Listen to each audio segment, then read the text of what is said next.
Hi guys, welcome back to my channel and to this video, which is a full review of the Soft Glam palette, including 5 looks. So if that sounds like fun to you, then just keep on watching.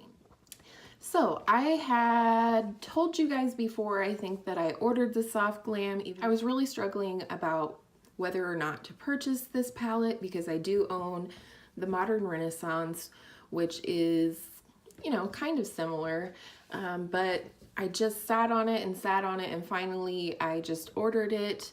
And I have to tell you, spoiler for the end of the video, I love this palette. I have not an ounce of regret about purchasing it whatsoever. This is what she looks like. It's got this beautiful gold velvet packaging here. It clearly already is getting dirty, which, that's okay. It means I'm using it. You get your standard mirror as well as the brush. And then this is, I'm gonna try and get the best, here we go, color payoff here. This is what the inside looks like. I'm kind of late in getting this out and I mostly want to focus on the looks and the versatility and my overall thoughts on this palette. I will swatch for you the shimmer shades because those are the shades specifically that spoke to me when I was considering buying this palette. Did a horrible job on this, I apologize. So here we go. These are the shimmers. This shade right here, which is a more cooler gold, if that makes sense, is called Glistening. It's definitely one of my favorite shades. It's what I have as a highlight on my lid today, if you can see that. This shade is called Rose Pink and it is gorgeous. I'm really sorry about these swatches. And then this darker shimmer right here, it's kind of a, what do I want to call, like a deep rose shimmer, and it's called Sultry. And then right here, this bright gold is called Bronze. And then this very high shine gold shimmer that you can see across my knuckles is called Fairy. I don't know if you could see when I showed you the palette, but I definitely made some dents in some of these shades this week. Let's go ahead and get into the demos and then we'll come back for my final thoughts on the palette. I want to warn you, I will put timestamps down below for you in case you want to skip ahead, but I'm working very hard on cutting down the demos to about 2.5 to 3 minutes a piece. Every week I get a little bit better at the editing process, including the filming process, just how I film things with the editing process in mind. So I apologize if they're very long. You can skip through them or fast forward or whatever you want. I understand if it's kind of long for you, especially with this palette, because I really wanted to do 5 looks and show the versatility of this palette that a lot of people are claiming that we don't need because we already have the Modern Renaissance. So with that in mind, let's go ahead and get in the demos and I'll see you at the end.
Welcome back. I hope you enjoyed those demos. I came up with a lot of really great looks this week. It is a very neutral palette, I will say that. I think it's really versatile. Even here with the browns, you can see you have this really warm with brown with a red undertone called Sienna. And then this brown right here is something I would call more of a neutral brown called Rustic, and it is what I have in my crease today, blended out with this Dusty Rose shade. And then this shade right here, which is Cypress Umber, which is a repeat from other palettes, is a very dark, cool brown. And then you also have a black here should you want to deepen up the look. Some of my favorite mattes, though, for sure, is this shade Mulberry. Though I will warn you, when I was testing this palette and doing several looks, this shade does tend to stain your eyelids or your crease or wherever you apply it, so just know that. It really wasn't a big deal to me because I just covered it up with concealer the next day. But I also really love this shade called Dusty Rose. It is very similar, in my opinion, to Bon Fresco from the Modern Renaissance palette. So I want to swatch them for you. I feel like the Bon Fresco is more purple than pink, whereas the Dusty Rose is more of a pink. And also Bon Fresco is a little lighter than Dusty Rose. This is Dusty Rose from the Soft Glam, and this is Bon Fresco, which is one of my favorite shades from Modern Renaissance. So I also brought this Modern Renaissance palette so that I could show you what they look like side by side, if I can be professional and do this. So of course, here is the Soft Glam and here is the Modern Renaissance. The repeat shades in these are Burnt Orange is right here in Bon Fresco, and Burnt Orange right here in the Soft Glam. And then Cypress Umber, that deep cool brown, is here in the Modern Renaissance and here in the Soft Glam. Oh, and then of course Tempera, which is this lightest shade here, which I'm not mad about. I generally use that shade not only to set down my primer if I need to, but also as a brow bone highlight. And then today I'm actually wearing it as my inner corner highlight, just to brighten things up a little bit. So you can see that there are some similarities. I do think that Antique Bronze in the Modern Renaissance palette is somewhat similar to Sultry. Kind of just wanted to give you guys all of the information so you can make your own decision about whether you need this palette or not. So yeah. So this is Sultry from Soft Glam, and this is Antique Bronze from Modern Renaissance. You can see they're similar in tone, but as I move my hand, you can see that this is definitely more of a satin formula, and this is more of a foiled or metallic formula. So similar, but different. Spoiler alert, I really think that these palettes would pair well together. I could say with full honesty, sorry about the mirror guys, I can say with full honesty that if I had these two palettes and I needed to go traveling somewhere for a month, I could come up with endless looks between these two palettes, both together and separately. Oh, the other matte that I really like in the Soft Glam palette is this shade called Orange Soda, and this shade is available in a single from Anastasia. So yeah, I really like this palette. Have I said that enough? Overall, I think it's wonderful. I don't think there's any tricks to it. I think the metallics and the shimmers, you know, perform just as well with, I shouldn't say just as well. They do perform without a setting spray, but you're gonna get that high impact shine if you're using a setting spray. Yeah, this is it. I feel like I'm at a loss for words, but I do love this palette and I do recommend it. I absolutely think that even if you have the Modern Renaissance palette, that you would not be disappointed by this one. I really love the amount of shimmer shades that are in here. Modern Renaissance has, and this is not including Tempera, because to me that's not really a shimmer shade. Modern Renaissance has 3 metallic shades, and the Soft Glam has 5. And you know me, and I love my shimmer. Oh, I'm probably getting eyeshadow all over my shirt. This is why we don't wear white shirts when we're filming, but that's okay. So yeah, this has more shimmer in it, and I really, really like that. And in my opinion, I don't think that these feel duplicated at all. Definitely probably my #1 favorite shade though, and this one is this rose pink. You guys know, if you've been on my channel for any amount of time, that I absolutely love ABH shadows. I think they're high quality. I personally don't have any trouble working with them at all. I totally forgot I wanted to tell you guys this little tip and trick. Again, I was watching the King Dingling himself, Mr. Wayne Goss, last night. I love his videos. They're short and to the point, but I always learn something that I feel like really ups my eyeshadow game. And he had a really cool idea last night on his video where he talked about using a translucent or flesh tone powder, pressed or loose. He had the RCMA loose translucent powder. I just happen to have the NYX HD powder in translucent that I'm trying to pan currently. But this is what he did, and I want to see if we can get this to work. I'm gonna take that shade Mulberry from the palette, and then he took a blending brush. Do we have any volunteers? Let's go with this e.l.f. one. And what he did was tap his brush into this translucent powder. Okay, load up the brush, tap off the excess. And then what he did was he used that translucent powder to blend out harsh shadows. You know, you guys know what I'm talking about, the moment where you put a dark shadow in and you're like, oh, that's dark. Or just in general, people talk about ABH shadows being so pigmented, hard to blend, what have you. Wayne Goss himself, you know, recommended that you take this translucent powder and go over the color to blend it out. It doesn't muddy the color or anything like that. As you can see, just blending it out using this translucent powder. If you've gotten too dark up here, what you need to do is using a blending brush. I like a dense domed blending brush. This is one from Delium Tools. This is one from e.l.f. Any one will work.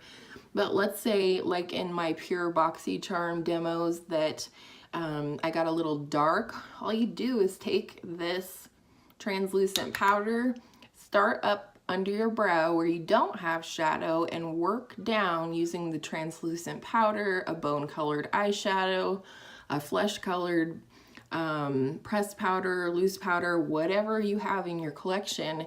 And I kid you not, this is like the magic eraser. You know what I mean? Like the Mr. Clean magic eraser that takes anything, including permanent marker, off your walls. That's what you do. You blend down from the place where you have no color to the place where you've gone too dark. And boom, your day is saved. So, see what I mean about the staining here? So I just wanted to share that with you, just because a lot of people talk about ABH shadows being so pigmented and hard to work with and maybe harder to blend, especially if you're habitually sort of heavy-handed with your cosmetics, your eyeshadows, what have you. So I thought that was a neat little trick. I wanted to share it with all of you, and that's it. This is the end. I really enjoyed this palette, in case I didn't say that already, which I know I did. I hope you enjoyed this video, and we'll see you in the next one. Bye.